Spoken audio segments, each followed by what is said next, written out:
बिस्मिल्लाहिर्रहमानिर्रहीम। Welcome to Taleemul Islam high school Bhalwal online classes.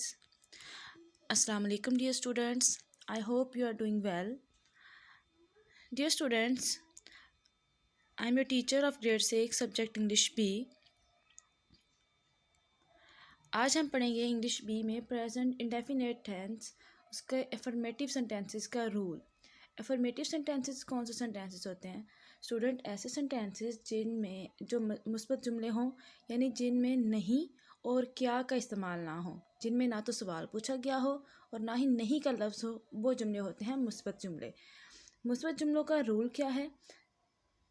हाँ जी, subject जुमले के स्टार्ट में आता है सब्जेक्ट। सब्जेक्ट क्या होता है?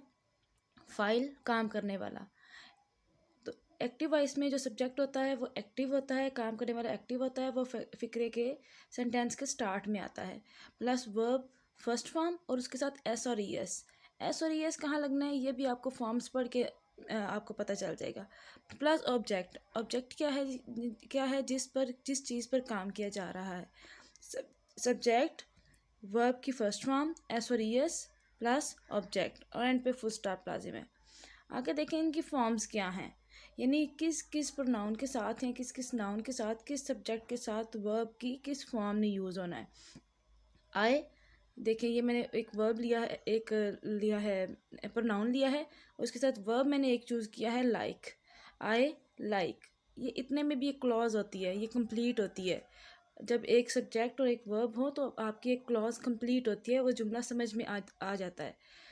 आई लाइक, ठीक है, तो लाइक के साथ, लाइक के वर्ब के साथ एस और ई एस नहीं लगा।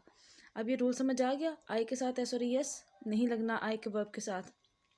ही, शी, इट और सिंगुलर नाउन, मतलब कोई भी अकेला नाउन हो, कोई भी अकेला नाम हो, उसके साथ देखें कि जो वर्ब की फॉर्म यूज़ हुई है वो कौन सी है? लाइक्स। यानी अगर ही हो तो उसके वर्ब के साथ एस, शी हो उसके वर्ब के साथ एस, इट हो उसके वर्ब के साथ एस, सिंगुलर नाउन कोई भी हो उसके वर्ब के साथ एस यूज़ होगा। नेक्स्ट देखें, we, you, they, plural noun like. अगर वी होगा तो उसके वर्ब के साथ एस यूज़ नहीं होगा। It is in present indefinite tense, present simple tense. Again you singular हो प्लूरल हो, इंग्लिश में यू हमेशा प्लूरल लिया जाता है। यू के वर्ब के साथ एस और एस नहीं लगेगा। दे के वर्ब के साथ एस और एस नहीं लगेगा और प्लूरल नाउन्स के वर्ब के साथ एस और एस नहीं लगेगा। दोबारा देखें जी, आई के साथ नहीं लगेगा। जो थर्ड पर्सन सिंगुलर हैं, ही, शी, इट, सिंगुलर नाउन, ये थर्ड पर्सन होते हैं। जो हमारे देखें, दो अफराद सामने बात कर रहे हैं, फॉर एग्ज़ाम्पल मैं और आप बात कर रहे हैं, हम इस वक्त एक्टिव वॉइस हैं, ठीक है, हम इस वक्त जो है वो मुतकल्लिम हैं, हम खुद बात कर रहे हैं।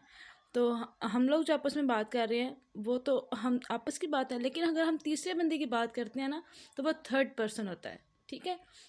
मैं बात कर रही हूँ तो मैं फर्स्ट पर्सन हूँ, मैं आपसे बात कर रही हूँ तो आप सेकंड पर्सन हैं, और अगर हम किसी तीसरे बंदे की बात करें तो वो क्या हो जाएगा? थर्ड पर्सन, जिससे मैं बात नहीं कर रही। इस वक्त मैं आपकी टीचर बात कर रही हूँ, मैं फर्स्ट पर्सन हूँ, मैं आप सब स्टूडेंट्स से बात कर रही हूँ, आप सब स्टूडेंट्स क्या हैं जी? सेकंड पर्सन है। अगर मैं किसी टीचर के बारे में बात कर रही हूँ तो इस वक्त मेरे लिए थर्ड पर्सन होंगे, हमारे लिए थर्ड पर्सन होंगे। तो वो जो थर्ड पर्सन और सिंगुलर है ना, यानी वो अकेला, कोई लड़का कोई लड़की अकेली, इट यूज़ होता है किसी बेजान चीज़ के लिए या जानवरों के लिए, और सिंगुलर नाउन कोई भी अकेला नाम, ये सारे थर्ड पर्सन है, इनके वर्ब के साथ एस और ई एस लगता है। एस और ई एस वर्ब के अकॉर्डिंग लगता है। जैसे ये वर्ब था लाइक, इसके एंड पे ऑलरेडी ई था, इसके एंड पे एस लगेगा जस्ट। जैसे गो होता है अकेला गो, जी ओ गो, उसके आगे ई एस लगा के गोज बनेगा, ठीक है। और आगे प्लूरल नाउन्स और थर्ड पर्सन के भी जो प्लूरल नाउन्स होते हैं उन सब के वर्ब के साथ एस और ई एस नहीं लगता। Come to the next page. Next page पे हम लोग पढ़ेंगे जी, यहाँ सम एग्जांपल्स हैं, हम वो पढ़ेंगे। शी, मैंने ट्राई किया कि मैं कुछ डिफरेंट प्रोनाउंस दूँ। शी स्पीक्स, स्पीक्स वर्ब है, she speaks the truth, she third person है, सिंगुलर नाउन है, इसके वर्ब के साथ एस लगा है, शी स्पीक्स द ट्रूथ। ये हैबिट है, ठीक है। यहाँ हमारी जो रूल्स हैबिट वो थे, यूजेस थे, उनकी प्रैक्टिस भी हो रही है, और जो अभी हमने पीछे रूल पढ़ा है इनकी प्रैक्टिस भी हो रही है। I get up early in the morning, ये रूटीन है, मैं सुबह जल्दी उठती हूँ या उठता हूँ, तो ये जो उठना है, जल्दी उठना है, ये रूटीन है।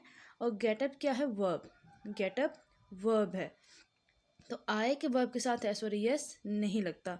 और अगर लगेगा ना, जैसे शी गेट्स अप अगर होगा तो गेट के साथ एस लगेगा, आपके साथ नहीं लगेगा। इन बातों का आपने ध्यान रखना है। आई लिव इन भलवाल, ये जनरल प्रेजेंट है, I live in Bhalwal. Fish, I के साथ भी फिर उसी तरह से वर्ब के साथ एस और यस नहीं लगेगा। Fish live in water, universal truth है, फिश हर जगह पे दुनिया में कहीं पर भी है तो वो वाटर में ही रहेगी, वाटर से उसे बाहर निकालेंगे तो वो डेफिनेटली मर जाएगी। ये मछलियों का ये यूनिवर्सल ट्रूथ है, इसे हर कोई तस्लीम करता है इस बात को। तो यहाँ फ़िश से मुराद सिंगुलर फ़िश भी हो सकती है, लेकिन मैंने यहाँ पे ओवरऑल बात की है, मैंने यहाँ पे यूनिवर्सल ट्रूथ की बात की है, तो मैंने तमाम मछलियों की बात की है। तो जो फ़िश है उसकी प्लूरल भी फ़िश ही होता है, फ़िशेज़ नहीं होता।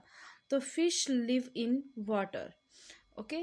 ये फ़िश का मतलब यहाँ ज़्यादा फ़िश है, और लिव के, इसलिए लिव के वर्ब के साथ एस और यस नहीं लगाया।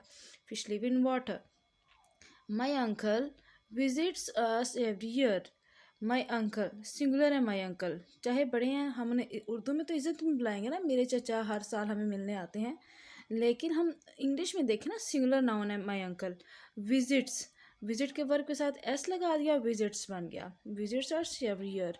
ये रेगुलर ट्रैवलिंग अरेंजमेंट है हमारे चचा की हमारे अंकल की। I want to become a doctor, ये आपकी विश हो सकती है या आपकी वॉन्ट हो सकती है। फिर आई के वर्ब के साथ एस और यस नहीं लगा। डियर स्टूडेंट्स, आपका होमवर्क क्या है कि आपने ये जो यूजेस हैं, जो पिछले पेज पे आपने यूजेस पढ़ लिए हैं, और या उससे पिछले लेक्चर में आपने यूजेस पढ़े थे, उन तमाम यूजेस की आपने 3 एग्जांपल्स बनानी है। ज़रा दोबारा देखें, मैं आपको पिछले पेज पे लेकर जा रही हूँ। फॉर एग्जाम्पल ये देखें ना, हैबिट है, तो इस हैबिट की आपने ऊपर लिखना है, आपने हैबिट की हेडिंग देनी है, और उसके बाद 3 एग्जाम्पल्स, ठीक है। फिर आपने रूटीन की हेडिंग देनी है, 3 एग्जाम्पल्स, जनरल प्रेजेंट की 3 एग्जाम्पल्स, यूनिवर्सल ट्रूथ की 3 एग्जाम्पल्स। आई थिंक आप समझ चुके होंगे इस बात को। होमवर्क आपको समझ आ गया। आपने इसको नीट कॉपी पे नीटली करना है, अच्छे तरीके से करना है, अपने रूल का भी ध्यान रखना है। Stay blessed. अल्लाह हाफिज़ डियर स्टूडेंट्स।